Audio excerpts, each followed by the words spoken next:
বিশ্বনবী প্রথমেই তাকে বললেন, হে উকবা, আখরিস লিসানাক, তুমি তোমার জবানকে বোবা বানিয়ে দাও, তোমার এই জিহ্বাটাকে বোবা বানিয়ে দাও। তার মানে কি কথা না বলা?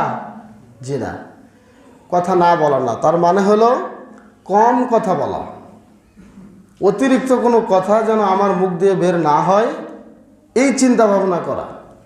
যেই কথা বলার কোনোই প্রয়োজন নাই, যেই কথা বললে একজন মানুষ শুনলে সে কষ্ট পাবে, যার বিরুদ্ধে বলছে অথবা যার কথা আলোচনা করছি এমন কোনো কথা আমার বলার কোনোই প্রয়োজন নাই, অথচ বারবার একটা কথা বলেই যাচ্ছি, যেই কথা বলার কোনো দায়িত্ব আমার নাই, যেই কথা তোলার কোনো প্রয়োজন আমার নাই, যেই কথা বলার পেছনে কোনো ফায়দা নাই, যেই কথা বলার পেছনে কোনো উপকারিতা নেই, কিচ্ছু নাই, অযথা ভ্যাট ভ্যাট ভ্যাট ভ্যাট করে পটর পটর করতেছি।